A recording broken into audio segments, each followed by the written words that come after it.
आज हमने बात करनी है वर्ल्ड कैंसर डे के हवाले से। एक ऐसा दिन है जो हमें याद दिलाता है कि कैंसर अब किसी एक मुल्क, एक उम्र या फिर एक तबके का मसला नहीं रहा है, बल्कि ये एक आलमी चैलेंज बनता जा रहा है। क्योंकि हम देख रहे हैं कि जो आदादोशुमार हैं, इसके नंबर्स हैं, उसमें तशवीशनाक हद तक इजाफा हमें हर साल देखने में मिल रहा होता है। साल 2022 की बात करें तो वहाँ पर दुनिया भर में 2 करोड़ से ज़ायद नए कैंसर के पेशेंट सामने आए हैं, जबकि सिर्फ हम स्पेसिफिकली पाकिस्तान की बात करें तो हर साल लगभग 2 लाख अफराद ऐसे हैं जिसमें ऐसे मरीज़ हैं जिनमें ये तशवीश नाक सूरत हाल जो वो नज़र आ रही होती है।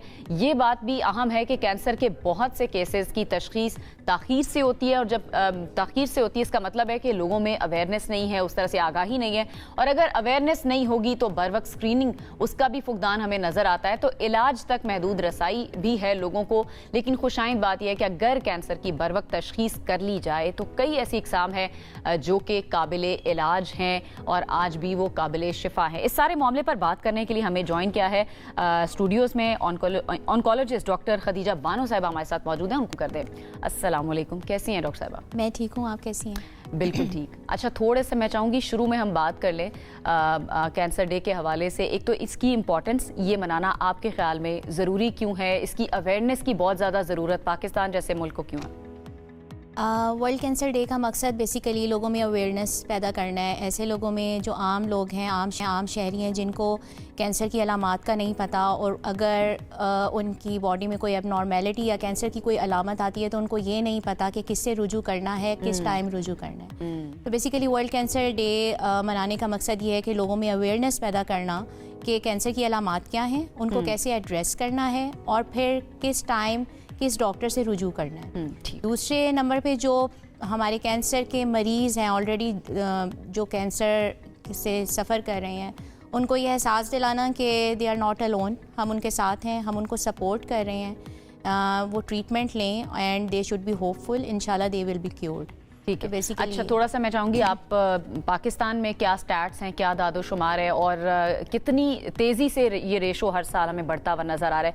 क्या तादाद है इस वक्त पाकिस्तान में? आपने जैसे अभी खुद बताया कि हर साल कैंसर पाकिस्तान में तकरीबन 2-2.5 लाख के करीब जो हैं वो कैंसर के अमराज की तशख़ीस होती है।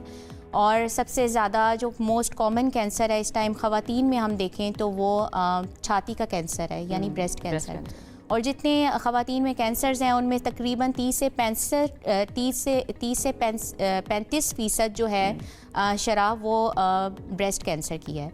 उसके बाद हम चलें तो फिर सर्वाइकल कैंसर है, ओवेरियन कैंसर है, और जो ओरल कैंसर है यानी कि मुंह के अंदर का कैंसर, जिसमें ज़ुबान का कैंसर है, होंठों का कैंसर है, ओरल कैविटी के कैंसर्स हैं, वो मर्दों और औरतों दोनों में कॉमन है पाकिस्तान में। अच्छा। उसकी एक मेन वजह स्मोकिंग, नस्वार, गुटखा, पान का इस्तेमाल, ये चीज़ें आ जाती हैं।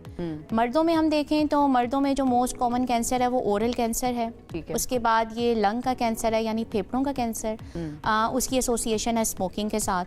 उसके बाद प्रोस्टेट जो मर्दों में गदूद होता है उसका कैंसर है, फिर जिगर का कैंसर है, और फिर गोइंग ऑन बाकी फिर कैंसर आ जाते हैं। ठीक है। अच्छा, क्योरेबल है कम्प्लीटली कैंसर? क्योंकि लोगों के जहनों में ये सवाल होता है कि अगर एक दफ़ा कैंसर हो जाए तो शायद वो रिवर्स नहीं हो सकता या वो मुकम्मल तौर पर क्योर नहीं हो सकता। अगर किसी का क्योर हो भी जाए तो वो दोबारा उसमें होने के चांसेस जो हैं वो ज़्यादा होते हैं। आप इसको प्लीज़ क्लियर कर दें। नहीं, ऐसी कोई बात नहीं है, क्योरेबल है। ये डिपेंड करता है कि स्टेज पे डायग्नोज हुआ है। ठीक है। जो अर्ली डिटेक्शन हो जाती है वो कैंसर ज़्यादातर क्योरेबल होते हैं। बहुत कम ऐसे कैंसर्स होते हैं जो इनक्योरेबल हों। ज़्यादातर कैंसर्स जो हैं अगर टाइमली डायग्नोज्ड हो जाएं तो दे आर क्योरेबल। अच्छा, कौन से इनक्योरेबल हैं वो भी अगर थोड़ा सा बता दें। इनक्योरेबल वही स्टेज पे डिपेंड करता है। जो आपकी स्टेज, अगर स्टेज 3, स्टेज 4 पे चले जाएं तो फिर उनकी पेलिएटिव केयर कर सकते हैं, फिर वो क्यूरेटिव नहीं होते हैं। लेकिन ज़्यादातर कैंसर अगर टाइमली डायग्नोज्ड हो जाएं तो फिर दे आर क्योरेबल। अच्छा, इलाज के तरीकों में with the passage of time क्या ऐसी तब्दीलियाँ आई हैं? पहले जिस तरह शुरू के स्टेजेस में भी शायद क्योर उस तरह से नहीं हो पाता था कैंसर, अभी क्या ऐसी टेक्नोलॉजी अडॉप्ट की है इस फील्ड में? अभी तो बहुत जदीद आगे, साइंस बहुत आगे जा रही है। जो है वैसे तो नॉर्मली आपने कीमोथेरेपी का नाम सुना होगा, जिसको दूसरे लफ्ज़ों में उस पे पिचकारी बोला जाता है उर्दू के वर्ड में। कीमोथेरेपी मोस्ट कॉमन वे है ऑफ ट्रीटिंग कैंसर।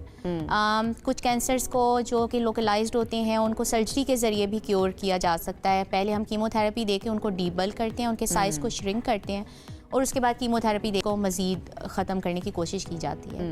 इसके अलावा रेडिएशन है, रेडिएशन थेरेपी है जो बड़ा कॉमनली हम लोग यूज़ कर रहे हैं।